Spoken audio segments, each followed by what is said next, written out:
అడవి పక్షులకెవ్వడాహారమిచ్చెను, మృగజాతికెవ్వడు మేత పెట్టే, వనచరాదులకు భోజనమెవ్వడిప్పించే, చెట్లకెవ్వడు నీళ్లు చేదిపోసే, స్త్రీల గర్భంబున శిశులనెవ్వడు పెంచే, పనులకెవ్వడు పోసె పరగపాలు, మధుపాలికెవ్వడు మకరందమునరించే, పశులకెవ్వడు సంగె పచ్చిపూరి, జీవకోటిని పోషింప నీవే కాని వేరే ఒక దాత లేడయ్య వెదకి చూడ.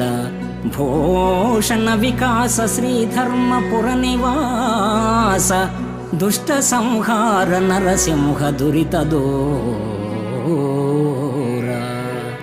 హే కంజాక్ష, పక్షి జాతులకు మేత ఎవరు పెడుతున్నారు? అడవి